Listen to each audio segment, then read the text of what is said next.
I was shaking so badly I couldn't really say anything but jump up and down. So this is really great. We will probably send him out as a specialty all over the country. They have a point system for top dog in the country. So that's hopefully what we're going for. Blue's very young, so we might hold up just a little bit. Blue's triumph does not turn out to be a clean sweep. In Best of Breed, his competition included 15 specials, all champions.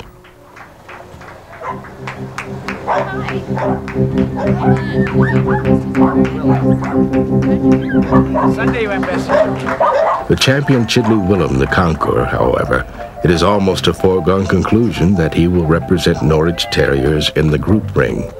This day is no different. Terrier comes from the Latin word ter, meaning earth.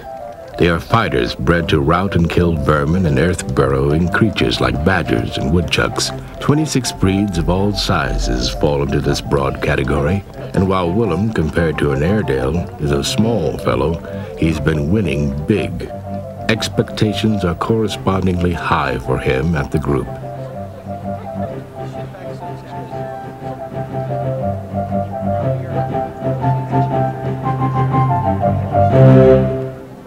Now you're judging them against the breed standard itself, against the next dog in the ring's breed standard. So there's a little bit of difference in the judging. And now I guess she's going to pull out the ones.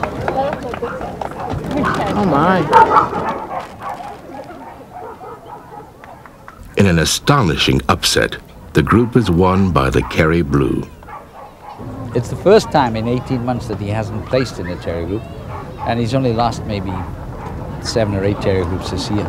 So it's very bad luck. But one of my own dogs did win, but that doesn't compensate for the Norwich not winning.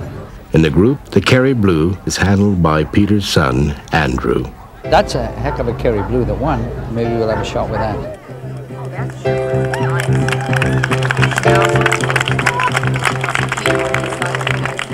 So this is what it comes down to in every dog show. 7 dogs, representing each of the groups, theoretically the best of the best. 7 out of 2,835 on this day make the circle for final inspection. You know, they refer to this as a sport. Well, I don't think it's a sport, I think it's a fancy. But we make a good living, we can't complain. I do it because I like the dogs. I don't do it for the money, I don't do it for the ego. I do it because I've been doing it since I'm 10 years old, and I like showing dogs, and I like dogs. You know.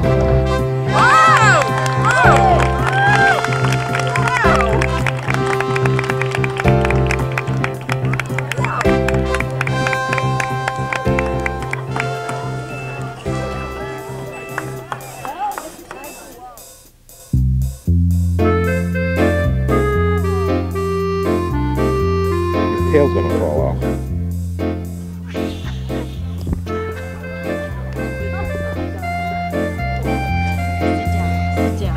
The road to Best in Show begins at a non-pointed match show. This is embarrassment. There's absolutely no preparation. Casey, behave yourself. Behave yourself. This is just for fun. It's a fun match. No points are involved. It's very casual, so people can do it for practice with puppies that aren't ready and practice their own skills. Entrants sign up the morning of the show.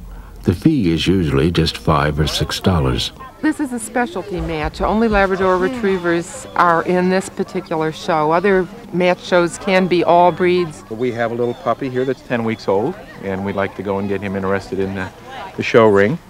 And this is his first show. To show train them, to socialize them, it's real good for them to get out. My first one. I'm about as excited as she is, but she has a collar. Okay, just take them around. Just one time.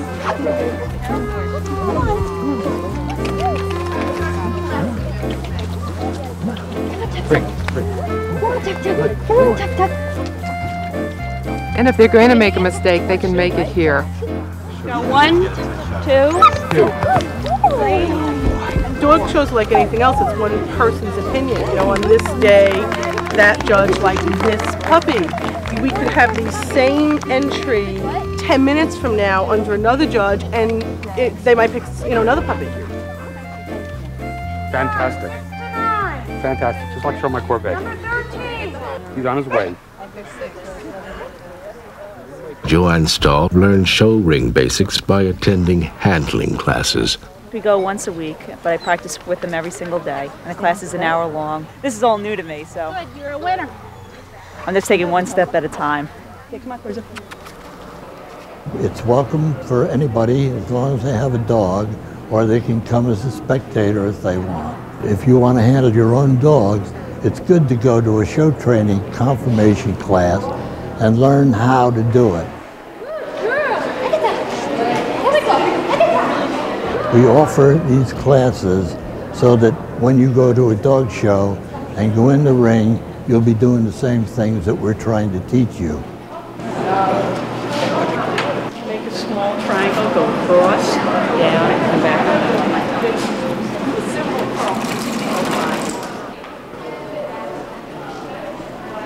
He told me not to hunch over and look like Groucho Marx when I was walking my dog. A no-no is getting in front of the dog when the judge is looking at it. Many small bits add up to a good presentation. As a handler, you want to pay attention to your dog and get the most out of it that you can. The thing that I realized tonight is that my walk is more than a trot for him. An amateur can show dogs. Anybody can show their dog. There are no age barriers in dogdom. There's a junior showmanship competition for children, and they can start when they're very young. And they're entitled to go in the ring and show their dog if they can control it right at the breed level. Skills honed in junior showmanship and in handling classes pay off in the ring. People say, oh, handlers always win. The only reason that they win most of the time is because they do a better job of conditioning it, showing it. It's just the little things that make the difference. And the judge only has a couple of minutes to examine the dog. And if he can't see what he wants to see in those 2 minutes, well then it's gone. And I think it's good if you show the dog yourself. There's a feeling of achievement, of doing something. But these people that hire a professional handler, many of them never even go to the dog shows. They don't see the thing. I often had people say to me, tell us one of your tricks, you know. So I don't know what they mean by tricks. You know, the only thing about getting dogs in condition is you have to spend a lot of time and a lot of hard work. And I'm talking about, you know, every day spending an hour or so. Grooming is an offstage essential. You must work, work, work. Otherwise the handler doesn't. If you don't have the time, you better have the money. We do this 7 days a week, 365 days a year. You can work on a Cary Blue continuously. There's always something to do on. A little scissoring here, a little scissoring there. Before we're getting him ready for the show, usually it's the three of us working on him for a couple hours. He doesn't like to get his nails clipped, but we're working on it. That's a good boy. Okay, Drew, now you can trim his feet. Okay. A really proficient handler and groomer can make up for faults in a dog and correct them through grooming, such as top lines, making them look more solid than they really are. Tail sets can be corrected by taking hair off in certain places. Expression can be accentuated. A lot of little tricks like that. Comes with practice. Comes with a lot of losing before you won. Ready for the boardwalk show? Huh. Blue is bathed twice a week in a continuous process to keep him show ready. We have special shampoo. This is for all the dark parts of them. Now I have the whitener shampoo, which I pour on. Try to keep it on the white parts of them.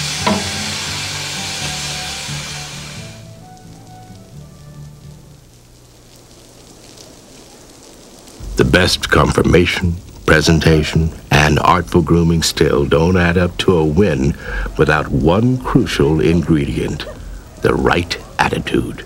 Even if he was the best dog conformation-wise, if he had his tail down, didn't have the I'm a winner attitude, it would be very difficult to campaign him and go very far. That's what makes Willem exceptional, is because of his personality. And he's not a very outgoing dog unless he's at the dog show. He likes to strut his stuff. And the top dogs must stand up to the rigors of the national campaign, no matter what the weather or location. Most dogs that do big winning, they have to be good show dogs, have to have a good constitution. They don't mind sitting in a crate when it's wet, or when it's windy and cold, or when it's hot. I mean, you're very careful with your dogs, but even so, it's not always comfortable for them. It takes a special dog to do that, because some of them can't take that kind of wear and tear, so to speak. I know I can't, that's why he's with the handler. I think that they really miss it when they stop going. I mean, they really miss it. It's not a figment of your imagination. You can tell the dog gets depressed. When the van pulls out on the weekend and they don't go, they really get depressed. Strangely enough, some of the big winning dogs are extremely competitive.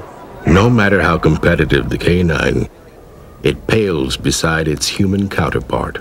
I think a lot of it is an ego trip. You want a top dog, and I think it's the competition and getting a good dog out. Their enjoyment is to see just how many points they can accumulate during the course of a year. Of course, to do that, you have to go to the most number of shows.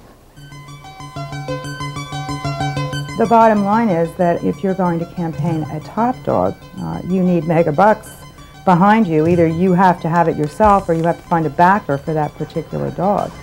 Who will have his name on the dog as a co-owner and pay for all handling, veterinary, entry fees. Usually they're 2-year contracts, and then they return to the breeder. They're going to charge them for boarding the dog and conditioning it, which might cost them a couple $100 a month. Then they have to pay the handler's fee, which would be anywhere from $50 to $75. And then they, usually most handlers will prorate their expenses and spread it between the clients they have. A lot of the handlers do not stay in one area. They go to a show in North Carolina one day and get onto a plane and are in New York City the next day. You know, then there's advertising that's involved, and some of the people advertise in weekly publications, 2 or 3 of those. I mean, it just depends on what level you're campaigning, you know. Advertising alone for 1 year could be $50,000. It sounds incredible, but it's the truth. Well, we advertise the show breeders across the country exactly what we have in case they might want to use him as stud.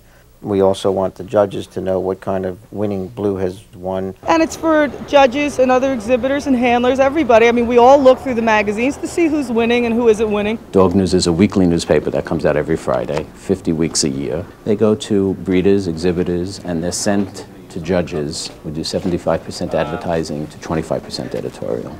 Pick up something from her shirt. Where's the dog's name? Advertising counts enormously, unfortunately. Some of the dog magazines send the magazine free to judges, and it's going to influence the judge.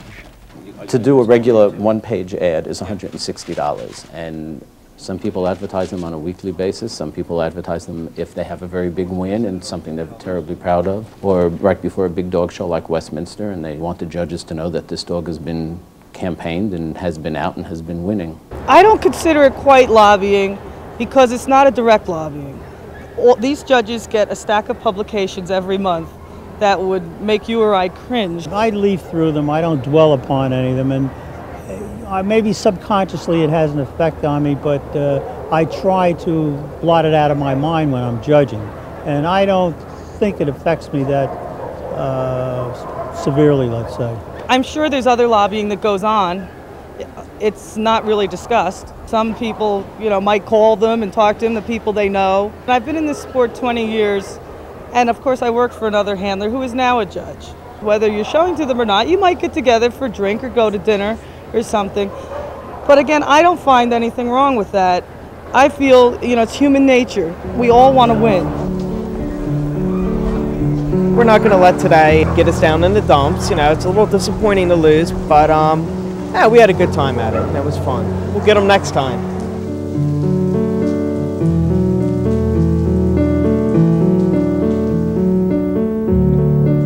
Despite the steep price of campaigning a dog, there is little profit in the game. You make no money. It's very expensive. There's not a lot of money to be had. I think it's the excitement. It's addictive.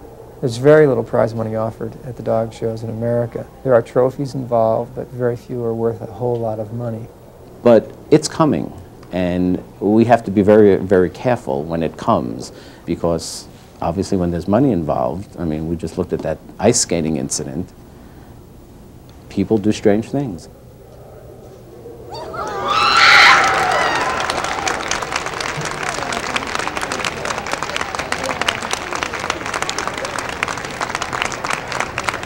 Dog shows are dog shows, you know, you win some, you lose some. I mean, I wouldn't switch him for the dog that won, but that's besides the point. The question is, what's in it for the backers who support the campaign, win or lose, to the tune of thousands of dollars?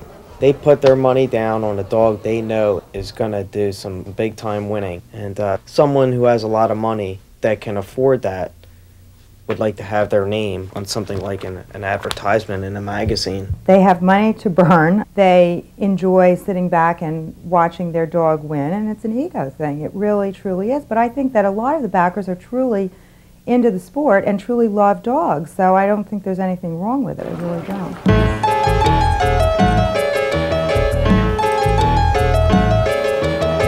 While the motive may not be profit for the exhibitor, there is certainly money to be made outside the ring. We were just in Michigan at the National, and I mean, we ate our way from Pennsylvania to Michigan and back. A study by the American Kennel Club found that a 2-day show contributes about $268,000 to the local economy.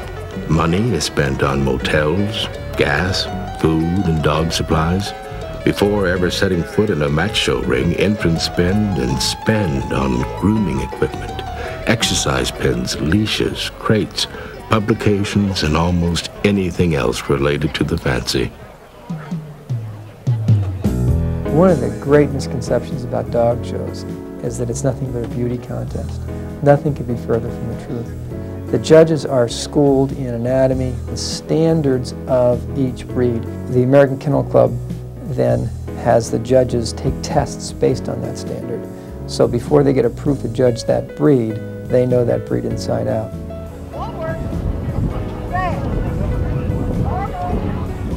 In fact, the majority of American Kennel Club sponsored events are not dog shows. Right now we have over 11,000 events a year. There are obedience trials, lure coursing, and retrieval tests. But there are no border collie events.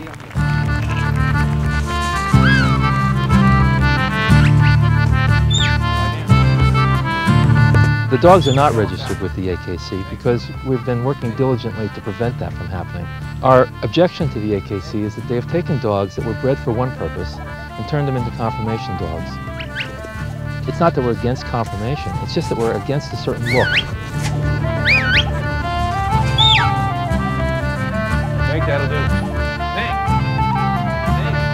What we're trying to breed for are intelligence. We're looking for biddability, willingness to do something for us, soundness, and stamina, and obviously the herding ability. Border Collie people do not care about tail set or whether ears flop or stand up. If you want to change the looks of the dog, we're going to change the ability of the dog to do its job. The Border Collie has recently been classified the most intelligent dog, crafted for work still performed. For most dogs, though, the job description has changed. Not many Cocker Spaniels are out in the field, nor Borzois chasing wolves. So, in the show ring, a judge must seek the form that follows the function, even if the function is obsolete or performed by only a few. For instance, in springers, those dogs have to go out, they have to hunt all day, they have to carry big birds in their mouths, so they have to have enough head and enough neck to carry it. Right? Woo, he's a good one. Like the snow? Come on. Okay. Let's go. Good boy. Blues conditioning for competition does not take place in the field. Good boy. That's what I do during the week. It builds up his muscle in his back legs and his front legs, and we do that about 5 times a week before his weekend shows, and that's part of it. Good run to that glue. You like this snow, huh?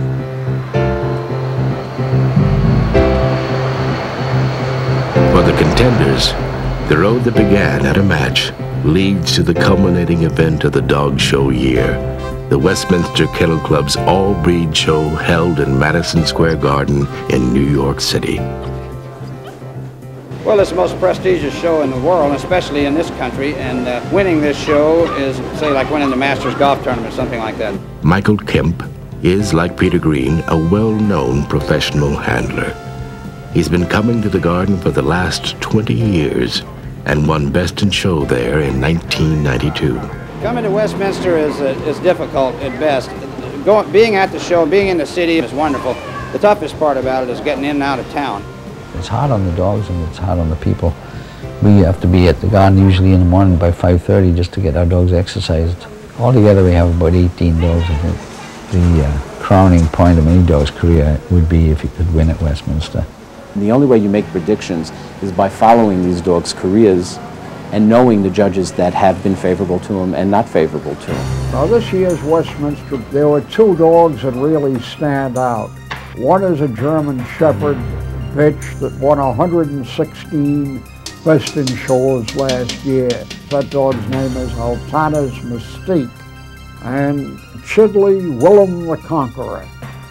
He's going to give Mystique quite a run for the money because the Best in Show judge is a man named Walter Goodman. Walter was a great terrier man. I would say that the Norwich Terrier would probably be the Best in Show winner. Where's Willem? He's in his hotel room. For security, Tanya Harding syndrome. Everybody who's anybody in the dog business tries to get to the Garden. Everybody complains about going to the Garden, but everybody keeps coming back year after year. New Hampshire, Rhode Island. Is this the Glutton for Punishment Award? Which way? New Orleans. I'm from Indiana. We flew out of San Francisco. I'm from Vermont, believe it or not. The dog show of shows. Yeah, we didn't come to lose. The World Series of Dogs. This is like a Kentucky Derby. It is like the Kentucky Derby. The night before the show, the excitement is palpable. Expectations fly high. Limited to 2,500 champions of record, Westminster is a show whose cast is made up of stars. It is a bench show divided by groups into 2 days. The logistics in the Garden is unreal, but the moment you walk into that ring, it's the King of Kings. Entries, which open on a Thursday morning at 8, were closed by Monday at 4. Even though it's February, it's like this is the end of the year. This is what they've been working toward all year. Tomorrow's going to be a big day. So if it all goes well, we'll be real happy when it's over. If it doesn't go well, we'll be disappointed. Which the Garden's full of disappointment. You can't get too up for the Garden or you'll be severely disappointed. Monday morning, judging begins promptly at 9 in 7 rings. At 11:30, Walter Fletcher stands by to record what is sure to be the breed win for champion Altana's Mystique.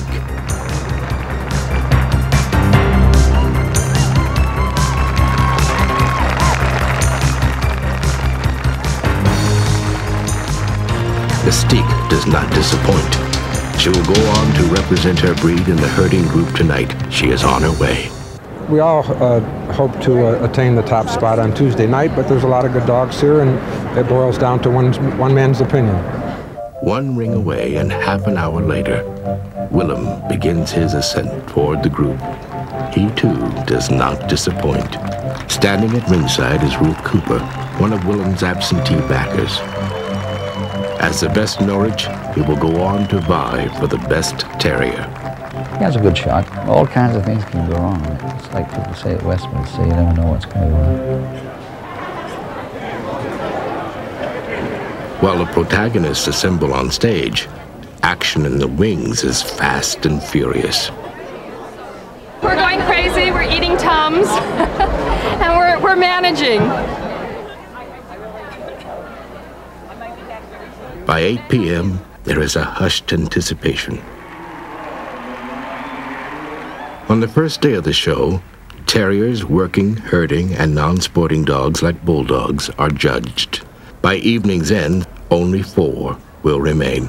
The rest will pack up and go home to make way for Tuesday's hopefuls in the sporting, hound, and toy groups. Okay, one time around and put her on the table. Most of the time, no, I'm not nervous anymore. But I've been nervous at the Garden because I've been worried whether he's hot or whether he's cold, whether he's feeling good, you know. But all is well with Willem. 3, 4.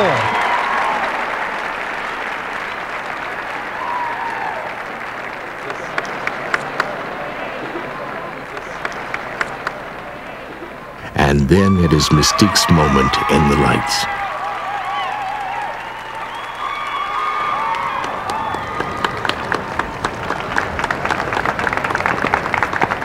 On Tuesday, the process of selection begins again. At 2:30, a huge class of English Springer Spaniels, including Blue, enters the ring. He is handled this time by Kathy Kirk.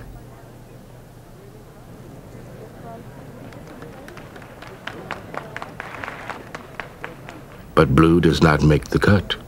He is effectively out of the running. Best of breed goes to champion Telltale Eclipse.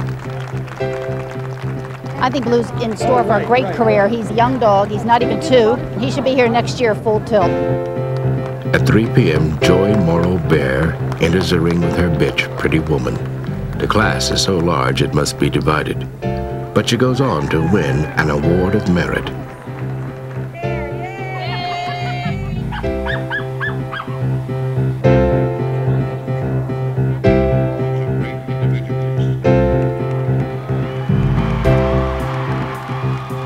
Then comes a moment in time that all the work and the effort and hope and disappointment leads to. It is at last for Best in Show at Westminster. It's like winning the cup final or the World Cup or whatever it is as far as I'm concerned, because I'm a dog man and I've spent my life with dogs, and if he wins it, it would be a wonderful end to his career.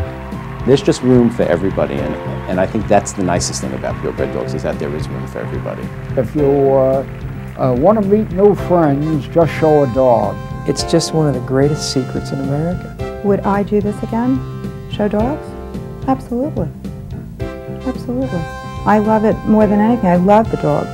There are a lot of people that really love dogs and enjoy dogs. And there's a lot of other people who think you're crazy.